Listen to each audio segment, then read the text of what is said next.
Assalamualaikum warahmatullahi wabarakatuh. Sebelumnya selamat siang. Perkenalkan nama saya Dorik Prayogi. Saya dari tim Shibuya SMKN 1 Sumeneb jurusan Teknik Komputer dan Jaringan.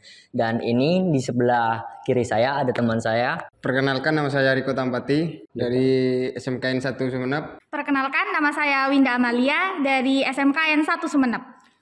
Kali ini saya akan mempresentasikan hasil proyek kami yang bertema IoT Smart Lab. Paparan kali ini akan saya sampaikan dalam beberapa pembahasan yang dimana saya akan menjelaskan terkait tentang isu permasalahan yang ada di sekolah, terutama di lab, dan kemudian solusi cara menangani isu masalah tersebut, dan yang ketiga itu yang terakhir cara kerja sistem Smart Lab ini. Untuk isu permasalahan yang pertama itu ada kontrol suhu, yang kedua itu kontrol lampu, yang dimana kontrol lampu sendiri itu kadang guru-guru itu lupa mematikan lampu, dan ketika buru-buru itu guru belum sempat gitu mematikan lampu. Yang ketiga isu permasalahan tersebut adalah akses keamanan, yang dimana akses keamanan tersebut yang di sekolah masih menggunakan akses keamanan yang bersistem kunci. Nah, untuk isu permasalahan yang ketiga itu listrik komputer. Terkadang ya guru-guru itu lupa mematikan listrik komputer yang ada di lab. Di slide sebelumnya, teman saya sudah menyebutkan beberapa masalah-masalah yang mungkin sekiranya sepele, tapi sebenarnya apabila dikerjakan itu sangat membantu kehidupan kita. Yang pertama, permasalahannya adalah kontrol suhu. Kontrol suhu bisa kita sebutkan sebagai AC ya, karena di lab kami memiliki beberapa AC.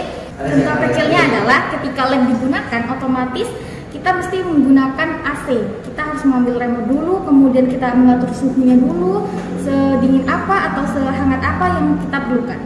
Tapi di program kami, yaitu program IoT, kita bisa menggunakannya secara otomatis. Kita tidak perlu lagi menggunakan remote control untuk menurunkan atau menaikkan suhu. Untuk permasalahan yang kedua, solusi permasalahan tersebut itu kita dapat mengontrol lampu dari jarak jauh lewat handphone. Misal, ketika guru atau siswa lupa mematikan lampu, itu kita bisa mengontrolnya dari jarak jauh dengan menggunakan handphone. Nah, jadi seperti itu. Nah, untuk isu permasalahan yang ketiga itu kan akses keamanan ya. Solusinya gimana sih untuk yang akses keamanan itu? Nah, yang sebelumnya yang di sekolah itu kan ada akses keamanannya masih biasa-biasa saja ya, masih menggunakan kunci. Nah, untuk solusinya kami sedikit memodifikasi untuk yang akses keamanan tersebut dengan cara menggunakan kartu card, yang dimana kartu card tersebut sudah dimodifikasi atau sudah diprogramkan di dalam programnya kami untuk dapat mengakses sebuah akses keamanan untuk membuka pintunya tersebut misalkan. Nah, untuk yang isu permasalahan yang keempat itu listrik komputer. Nah, terkadang ya guru-guru itu sehabis digunakan itu listrik yang ada di lab itu lupa dimatikan. Nah, yang dimana itu membuat pemborosan listrik. Nah, jadi untuk solusinya saya atau kami itu dengan cara mengkontrolnya atau melihat dari jarak jauh lewat handphone, yang dimana itu kita bisa lihat di aplikasi Blink yang sudah tersedia.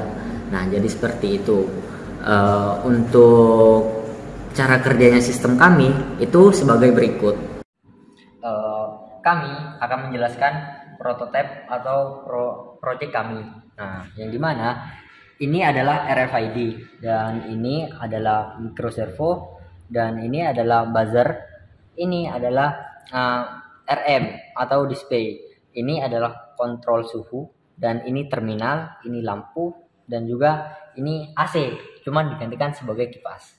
Nah, dan ini relay yang mengatur jalan arusnya listrik. Nah, ini adalah ISP8266. Saya akan menjelaskan dari sini dulu RFID. Nah, ketika kartu kita didekatkan atau di-scan dengan RFID ini, otomatis RFID ini akan memerintahkan servo untuk membuka pintu. Nah, ini coba didekatkan. Nah, jadi otomatis pintu akan terbuka secara otomatis. Nah, untuk yang kedua itu kontrol lampu. Nah, untuk yang kontrol lampu tersebut kita bisa mengkontrol lampu dari jarak jauh dengan menggunakan aplikasi Bylink. Nah, ini dia. Saya akan mencoba menyalakan lampu tersebut. Nah, jadi itu. Ketika di aplikasi Bylink kita on kan, otomatis lampu akan menyala. Nah, jadi seperti itu. Untuk yang terminal atau yang arus listrik itu sama seperti lampu. Cara mengkontrolnya dengan jarak jauh juga. Nah, jadi seperti itu. Nah, ini untuk arus listrik yang di bagian kanan dan ini juga untuk arus listrik bagian kiri.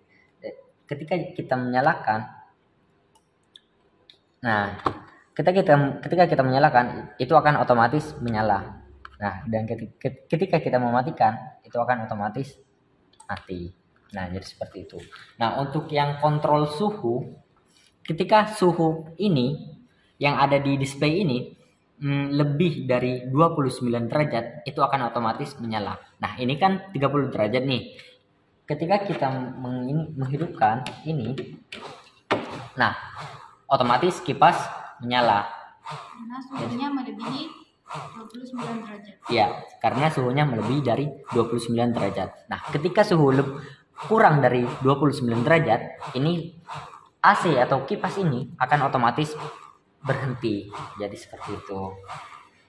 Ya, sekian presentasi dari saya. Kurang lebihnya saya mohon maaf. Terima kasih atas atensi kalian. Semoga insight yang saya sampaikan bisa bermanfaat. Assalamualaikum warahmatullahi wabarakatuh.